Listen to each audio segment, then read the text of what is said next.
नटरंग राजकारणाचा आपण पाहूया दैनिक जनमत सोलापूरवर. नमस्कार, मी राहुल रणदिवे. दैनिक जनमत सोलापूरसाठी आपण घेत आहोत नटरंग राजकारणाचा हा कार्यक्रम. या कार्यक्रमामध्ये भाजपाचा बुलंद आवाज आणि युवा नेते अंजी खाने साहेब आपल्या बरोबर आहेत. यांचा प्रभाग 8 आहे.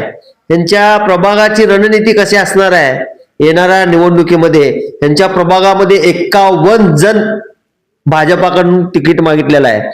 बघूया येणाऱ्या निवडणुकीमध्ये त्यांची रणनीती कशी असणार आहे. साहेब, आमच्या दैनिक जनमत नटरंग राजकारणामध्ये आपलं स्वागत आहे. धन्यवाद. मला सांगा, प्रभाग 8 मधून 51 जण भाजपाकडनं इच्छुक आहेत, त्यामध्ये तुमचा एक नंबर आहे. नक्कीच भारतीय जनता पार्टी ही जगातली सर्वात मोठी राजकीय पार्टी आहे आणि आमच्या पार्टीमध्ये लोकशाही बळकट असल्यामुळं आमच्या पार्टीमध्ये बूथ कार्यकर्त्यापासून ते सर्वोच्च नेत्यापर्यंत प्रत्येकाला लोकशाही पद्धतीने उमेदवारी मागण्याचा अधिकार आहे. आणि मला वाटतं की 51 जणांनी उमेदवारी मागितली हे खरं तर आमच्या पार्टीसाठी एक चांगला शुभ संकेत आहे की यामध्ये कार्यकर्त्यांनी आपलं महत्वाकांक्षी असणं गरजेचं आहे आणि त्या ठिकाणी त्यांनी त्यांची महत्वाकांक्षा व्यक्त केली. आणि त्याच पद्धतीने मी देखील भारतीय जनता पार्टीच्या सर्वसामान्य कुटुंबातला कार्यकर्ता म्हणून पार्टीत काम करत असताना गेल्या 12 वर्षापासून पार्टीमध्ये सक्रिय आहे. भारतीय जनता युवा मोर्चाचा मंडल अध्यक्ष, त्यानंतर भारतीय जनता युवा मोर्चाच्या शहराचा सरचिटणीस, प्रदेशाचा सचिव आणि त्यानंतर आता फादर बॉडीचा मंडल अध्यक्ष म्हणून काम करत असताना पार्टीचे जे काही ध्येय धोरण आहेत, पार्टीची जी काही विचारधारा आहे ते सर्वसामान्य जनतेपर्यंत पोहोचवत असताना त्याच पद्धतीने केंद्र आणि शासकीय राज्य शासनाच्या योजना लोकांपर्यंत पोहोचवण्यासाठी मी नेहमी तत्पर राहिलेलो आहे.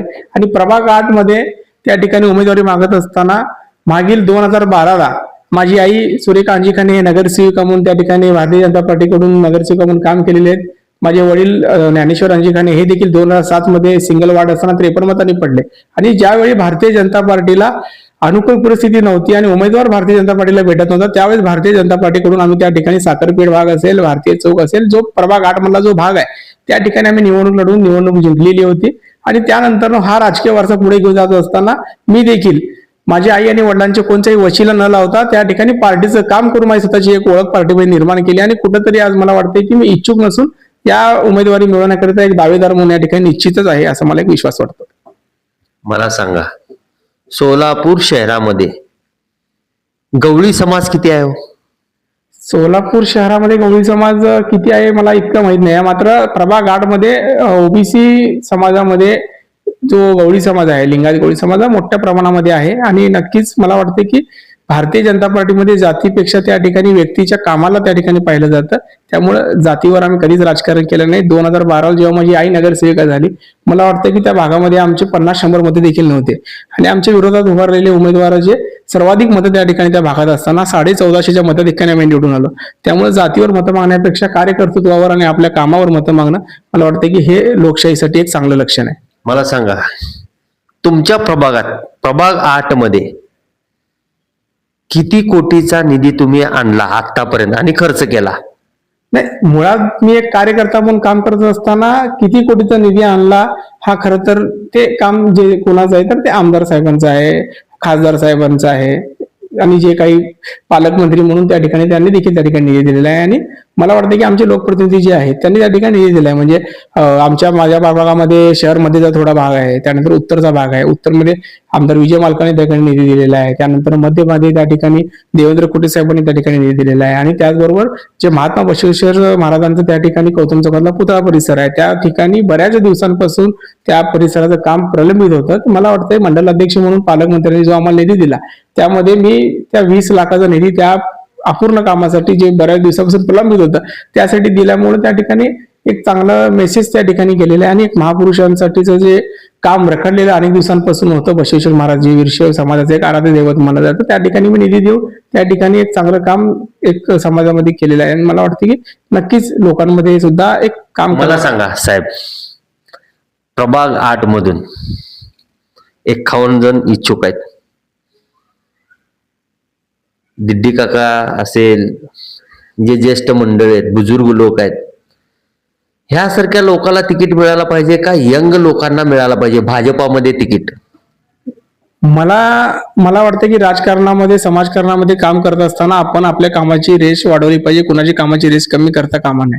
त्यामुळे दिड्डी काका असतील, आम्ही असेल, त्या ठिकाणी ज्येष्ठ आणि यंग यापेक्षा मला वाटतं की परवा देवेंद्र फडणवीस साहेबांनी आजतकच्या एका इंटरव्ह्यूमध्ये बोलत असताना सांगितलं की येणाऱ्या काळामध्ये भारतीय जनता पार्टीमध्ये जे 35च्या आणि 40च्या आतले तरुण आहेत त्यांना जास्तीत जास्त संधी देण्याचं त्यांनी सांगितलंय. त्यामुळं त्या ठिकाणी पार्टी युवा लोकांना त्या ठिकाणी पुढे आणण्याचा प्रयत्न करते असं मला वाटतं. युवा म्हणून मला वाटतं की युवकांना त्या ठिकाणी संधी दिली गेली पाहिजे. पण हेच बोलत असताना मी असं म्हणणार नाही की ज्येष्ठांना डावललं पाहिजे, परंतु त्या ठिकाणी त्यांना देखील संधी मिळालेली आहे आणि त्या ठिकाणी त्यांना देखील पार्टीने अनेक संधी त्या ठिकाणी दिलेल्या असताना मला वाटतं की ज्येष्ठ आणि नवीन दोन्ही सांगत त्याच्याने पार्टी नक्कीच घालेल. मला सांगा अजिंखाने साहेब, येणाऱ्या निवडणुकीमध्ये 51 जण तुमच्या प्रभागात इच्छुक आहेत. पक्षाने जर तुम्हाला तिकीट नाही दिलं तर तुमचा निर्णय काय असणार आहे? भारतीय जनता पार्टीचा कार्यकर्ता हा पद सर्वोच्च आहे. आज तुम्ही पाहिलं असेल की देशाचे प्रधानमंत्री नरेंद्रजी मोदी साहेब हे देखील एक सर्वसामान्य कुटुंबातून आलेले असताना त्यांनी प्रधानमंत्री म्हणून त्या ठिकाणी विराजमान झाले आणि त्यामुळे काँग्रेसची संस्कृती या ठिकाणी भारतीय जनता पार्टीमध्ये नाही आहे, घराणेशाही या ठिकाणी भारतीय जनता पार्टीमध्ये नाही आहे. त्यामुळे मला वाटतं की जर पार्टीने मला डावललं किंवा पार्टीने मला तिकीट नाही दिलं तर मी नाराज न होता जे कोण उमेदवार कमळ चिन्हावर त्या ठिकाणी उभे असतील, कमळ हाच उमेदवार मानून त्या ठिकाणी मी त्यांचं काम नक्की करेल या ठिकाणी मी सांगतो. मला सांगा, प्रभाग 8 मध्ये तुमचा विरोध पक्ष म्हणून कोण असणार आहे तिथे समोर? आता मला वाटतं युती होण्याच्या मार्गावर असलेल्यामुळं मला वाटतं की शिंदे गट येणार नाही असं वाटतंय. जर युती झाली नाही तर शिंदे गट येऊ शकेल. त्यानंतर महाविकास आघाडीमध्ये काँग्रेस, उभाटा, शरद पवार गट यांची या ठिकाणी आघाडी झालेली आहे, त्यामुळे त्यांचे उमेदवार त्या ठिकाणी असणार आहेत.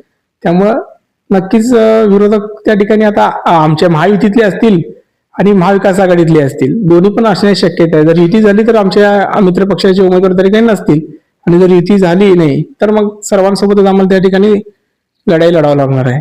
साहेब, तुमच्या प्रभागामध्ये मुस्लिम समाज बी आहेत, दुसऱ्या टप्प्यावरती आहेत. पहिल्या टप्प्यामध्ये तेलुगू भाषिक असतील, दुसऱ्या टप्प्यात लिंगायत असतील आणि तिसऱ्या टप्प्यात मुस्लिम समाज आहे. कसं रणनीती असणार आहे प्रभाग 8ची? आता आपण जर पाहिलं असेल की तुम्ही जे म्हणलं त्या पद्धतीने नक्कीच मुस्लिम समाज देखील त्या प्रभागामध्ये मोठ्या प्रमाणात आहे. परंतु भारतीय जनता पार्टीने जे काही लाडकी बहीण योजना असेल किंवा इतर शासकीय योजना आणत असताना त्या ठिकाणी मुस्लिम लोकांना देखील त्या ठिकाणी त्याचा फायदा झालेला आहे. म्हणजे कुठल्याही योजनेचा लाभ घेत असताना केंद्र शासनाने किंवा राज्य शासनाने त्या ठिकाणी धर्माचं त्या ठिकाणी निकष ठेवलेले नाही आहे. त्यामुळे प्रत्येकाने त्या ठिकाणी लाभ घेतलेला आहे. सबका साथ सबका विकास हे आमच्या प्रधानमंत्री नरेंद्रजी मोदी यांचं धोरण असल्यामुळे मला वाटतं की त्या ठिकाणी मुस्लिम समाज देखील भारतीय जनता पार्टीसोबत राहील. त्यामुळे धर्म आणि जातीच्या आधारावर ही निवडणूक होणार नाही आहे, तर विकासाच्या मुद्द्यावर ही निवडणूक होणार आहे. त्यामुळे नक्कीच मला वाटतं की सर्व जनता ही भारतीय जनता पार्टीच्या विकासात्मक धोरणाला, देवेंद्र फडणवीसांच्या विकासात्मक धोरणाला आणि मोदी साहेबांच्या सबका साथ सबका विकासच्या धोरणाला त्या ठिकाणी सहमती देऊन आणि त्यांच्यासोबत राहण्यासाठी त्या ठिकाणी आतुर आहे असं मला वाटतं. मला सांगा साहेब, गेल्या पावसाळी हिवाळी अधिवेशनामध्ये या लोकांनी प्रत्येक महिलांना 2100 रुपये द्यायचं सभागृहामध्ये मान्यता घेतली. 2100 रुपये लाडक्या बहिणींना मिळतील?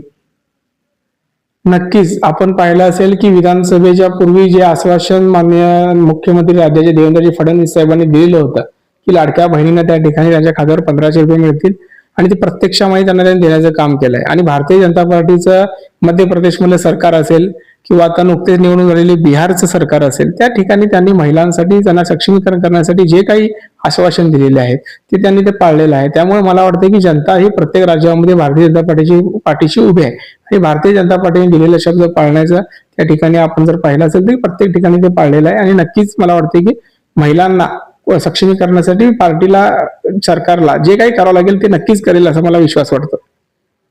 मला सांगा, पक्षाने तुम्हाला तिकीट दिलं आणि तुम्हाला त्या प्रभाग 8ची जबाबदारी दिली, तुमची रणनीती कशी असणार आहे?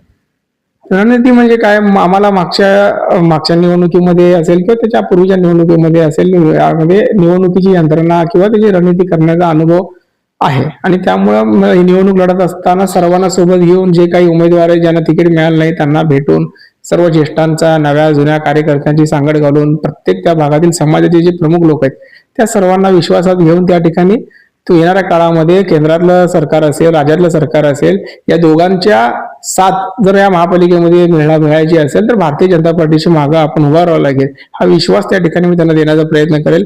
आणि डबल इंजिन सरकार आता सध्या सुरू आहे, त्याला जर साथ महापालिकेत सुद्धा भारतीय जनता पार्टीला लोकांनी दिली तर ट्रिपल इंजिन सरकार त्या ठिकाणी स्थापन होऊन मला वाटतं की जी विकासाची गाडा आहे, जी विकासाची गती आहे, ती जर वाढवायची असेल तर केंद्रात जे सरकार आहे ते राज्यात आलंय आणि राज्यात जे सरकार आहे ते महापालिकेत येणं गरजेचं आहे. आणि मला वाटतं की नक्कीच मी तो विश्वास त्या ठिकाणी त्या लोकांना देण्याचा प्रयत्न करेल आणि नक्कीच त्यामध्ये मी यशस्वी होईल असं मला वाटतं.